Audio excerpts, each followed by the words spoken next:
Pacific महासागरात एक छोटासा मुलगा खेळतोय आणि इकडे भारतात कोट्यावधी लोकांची झोप उडाली आहे. हे ऐकायला थोडं विचित्र वाटते ना, पण हवामानाच्या भाषेत यालाच अल निनो म्हणतात.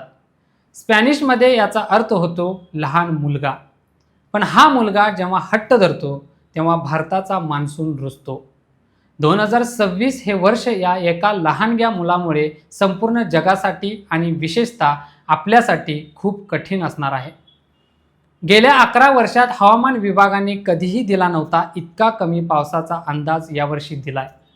आता प्रश्न असा आहे की महासागराच्या एका कोपऱ्यात पाण्याचं तापमान वाढलं तर त्याचा आपल्या घरातल्या ताटातल्या भाकरीशी काय संबंध?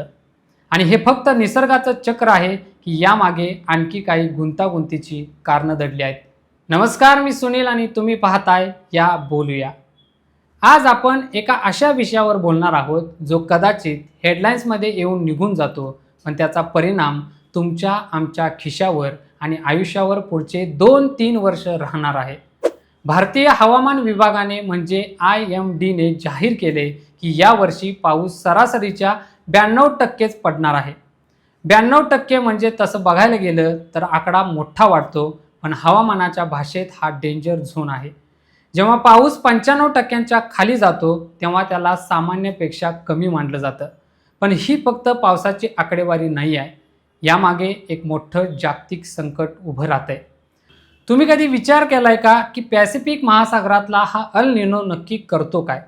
सोप्या भाषेत सांगायचं तर पॅसिफिक महासागराच्या पृष्ठभागाचं तापमान जेव्हा वाढतं तेव्हा तिथले वारे आपली दिशा बदलतात. जे वारे बाष्प घेऊन भारताकडे यायला हवे होते ते दुसरीकडेच वळतात. परिणामी दक्षिण अमेरिकेत प्रचंड पाऊस होतो आणि आपल्याकडे मात्र दुष्काळ सदृश परिस्थिती निर्माण होते. पण 2026 मध्ये हे सगळं इतकं चर्चेत का आहे? कारण अनेक जागतिक संस्था सांगतायत की हा साधा अल निनो नाही आहे, तर हा सुपर अल निनो असू शकतो. गेल्या 70 वर्षात आपण असे फक्त 5 सुपर अल निनो पाहिलेत आणि जेव्हा जेव्हा हे घडले तेव्हा भारताने भीषण दुष्काळ अनुभवला आहे. आता यातला विरोधाभास बघा. एकीकडे आपण म्हणतोय की पाऊस कमी पडणार आहे, पण दुसरीकडे आपल्याकडे सध्या धरणांमध्ये पाणीसाठा चांगला आहे. हवामान विभागाच्या आकडेवारीनुसार देशातल्या मुख्य जलाशयामध्ये सध्या सरासरीच्या 127% पाणी आहे.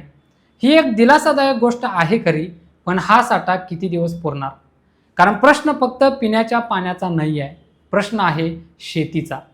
आपल्या देशात आजही निम्म्याहून अधिक शेती ही फक्त पावसाच्या पाण्यावर अवलंबून आहे. जर ऑगस्ट आणि सप्टेंबरमध्ये पावसाने ओढ दिली तर खरीप पिकांचं काय होणार?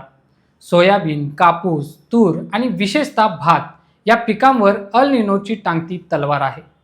पण आपण इथे फक्त पावसावर थांबणार नाही आहोत, कारण हे संकट फक्त हवामानाचं नाही आहे, तर ते भूराजकीय सुद्धा आहे. आता तुम्ही म्हणाल, पावसाचा आणि राजकारणाचा काय संबंध? बघा, सध्या पश्चिम आशियात म्हणजे मिडल ईस्टमध्ये युद्धाची परिस्थिती आहे. इराण आणि इस्रायलमधल्या तणावामुळे हॉर्मुझची सामुद्रधुनी हा जो सागरी मार्ग आहे तिथून होणारी वाहतूक धोक्यात आली आहे. जगातलं 1/3 खत आणि मोठ्या प्रमाणात कच्चं तेल याच मार्गाने येतं.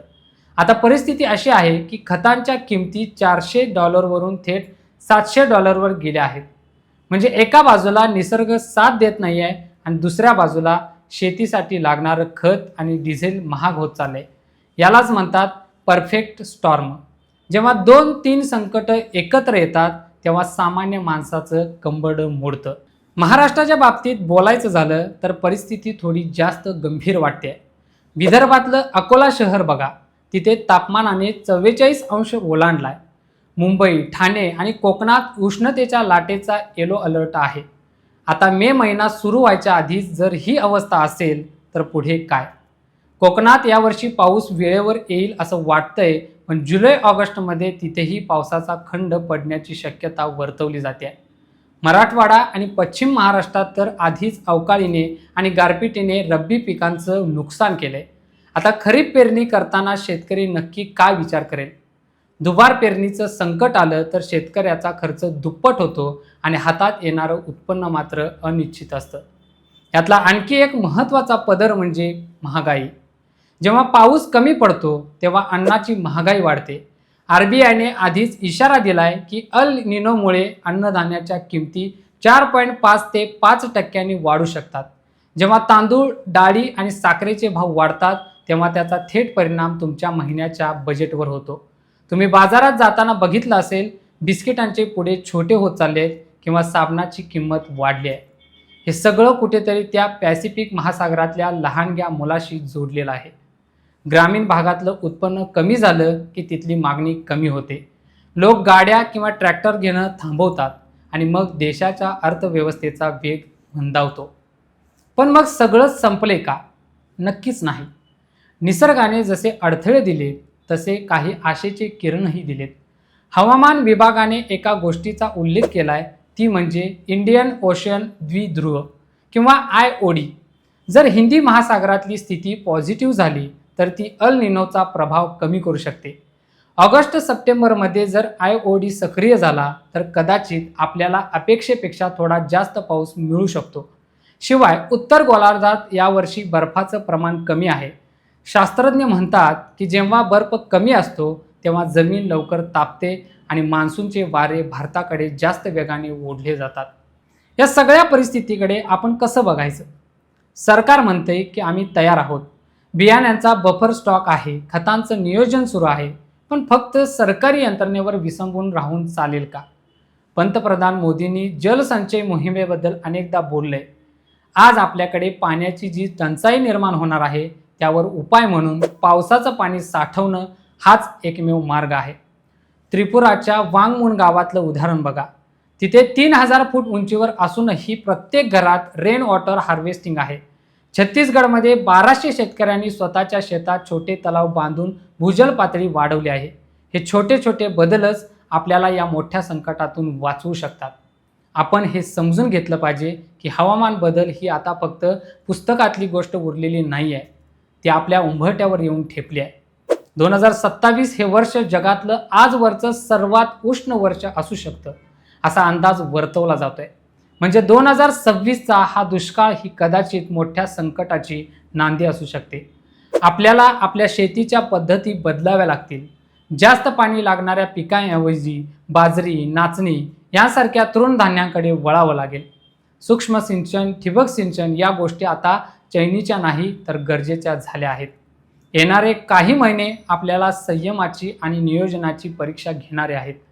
अल निनो येणार हे नक्की आहे. पाऊस कमी पडणार हेही जवळपास निश्चित आहे. पण आपण पाणी किती जपून वापरतो आणि अन्नाची नासाडी किती टाळतो यावर बरंच काही अवलंबून आहे. शास्त्रज्ञ त्यांचा अभ्यास करत राहतील, सरकार योजना आखत राहतील, पण जमिनीवरचा जो माणूस आहे म्हणजे तुम्ही आणि मी, आपल्याला आपल्या सवयी बदलाव्या लागतील. निसर्ग आपल्याला संकेत देतोय. प्रश्न असा आहे की आपण ते वाचायला शिकतोय का? ही चर्चा इथे संपते आहे, पण हा विषय इथे संपत नाही.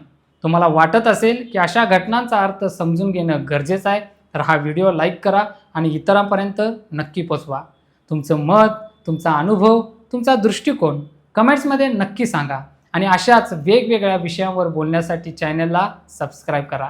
आजच्या व्हिडिओत इतकंच. नवीन व्हिडिओत नवीन विषयासोबत पुन्हा भेटूया. या बोलूया.